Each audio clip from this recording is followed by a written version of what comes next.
Welcome back to the Racing Post US Open Postcast. I'm Ian Wilkerson. I'm joined by my Racing Post colleagues Steve Palmer and Joe Champion and Ian McLaughlin from Paddy Power. And now it's time for the best bets of the week. This will not be beaten. Well, Steve, it's your tune. You better start. Well, I'm tempted to say Adam Scott each way because I can't see him finishing outside the top 8, but I think a safer bet is Jordan the Brugger to win his first round 3-ball. It's the first match out, 12:45 p.m. UK Ireland time. And he's up against two of the worst players in the field, in my opinion, Taylor Gooch and Kevin Doherty. Obviously, I had to do that 156 runner player guide that was in the paper today. And you get to players like that and you start and you think, why am I even bothering? You've got absolutely no chance of doing anything.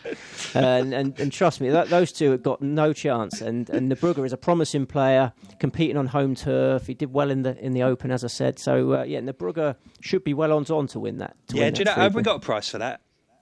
I've seen 11 to 10 floating about. Yeah, I'd make it about 4-7. Right, okay. So about 11 to 10, but we'll just check that out before we go off.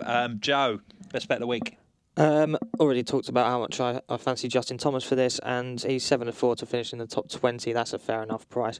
Another market I'm quite interested in is the what the winning score will be over-under market, which Paddy Power have got up at -7.5, and I think it might not get that low. 8 of the last 10 US Opens have been won by scores of 7 or worse. The only two exceptions, Martin Keimer in 2014. He won by 8 shots with -9. But everyone else was miles back.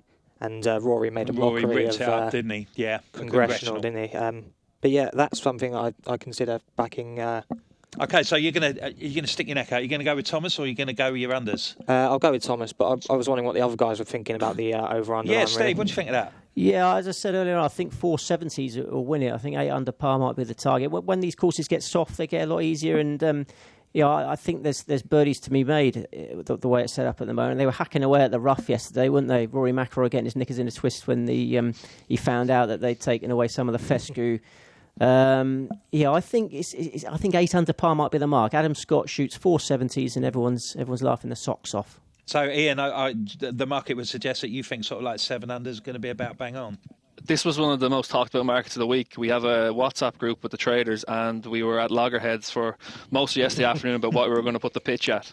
I was a little bit lower than the 7.5 on offer. I think some guys were higher. I was laying bets at the pitch. I think I was at 4.5 maybe. I think I was laying that to Dave Curran as well. So I could be in for an expensive weekend if none of my guys are up there. And the score's at 7 or 8 under par as well. So any bet that relies on the weather gods, you just shouldn't be getting heavily involved. And you? I mean, you don't know what they're going to serve as well. Up. If the USGA see somebody at 5 or 6 on the par, they can all play silly buggers, can't they? You get as I said to Dave, you get the windmills out and the clown mouths out on the greens. So we can't turn to crazy golf for the putting Saturday at the weekend. So, what about you then, Ian? What's your bet of the week? Kevin Pallane style. The best bet of the week, and this is going to take a bit of convincing to everybody. He's classed on social media circuits as a delicate genius, and it's Bryson DeChambeau, top 20 finish. Now, it's a very speculative nap, I know, but hear me out on this one now. All season, his driving actually has been terrible. I think that's what's been like putting in his poor results. He can't get it in play off the tee at all.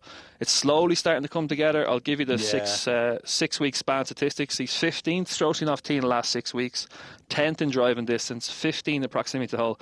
One stat that kind of caught my eye here was he ranks 3rd in proximity to the hole and shots measured 200 yards and above, which you're going to have plenty of these over the course of the week if there's no run on the fairways and everything like that. So he's missed a few cuts of late though, hasn't he? He has missed a few cuts, but he played well. Obviously, he had to qualify to get here the day after the Memorial Tournament. I think he shot 11 under par for the 36 holes. So, like, he's playing okay. Like I was waiting for somewhere where he got a lot of room off the tee because his iron play is still very, very good. He just never has a chance to show that off when he's in the rough and the trees constantly week in, week out. So, I think I saw prices of around 14 to 1 for a top 20 finish. I think that's very, very overpriced. Now, it's obviously a speculative nap, but I think he can go quite well under the radar this week. 14 to 1, Bryson DeChambeau in the top 20 for Ian. Then I'll go for my best bet. I'll go for Masters champion Sergio Garcia to be top Spaniard at 11 to 8.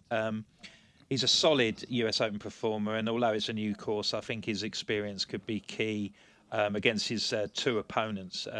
John Rahm is an amazing talent, and he's going to be a major winner, but I don't know whether that's as imminent as some other people think. And although Rafa Cabrera-Bello has posted some decent finishes, both in America and on the European Tour this year, I think this is a course that's going to suit Sergio down to the ground, and he can have a big week.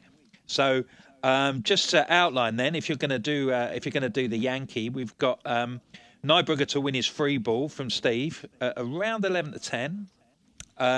Joe's gone for Justin Thomas to finish in the top 20 at 7 to 4. Ian's gone for Bryson DeChambeau to finish in the top 20 at 14 to 1, and I'm having Garcia to be top Spaniard at 11 to 8. So that's it. We wish you well with all your bets this week.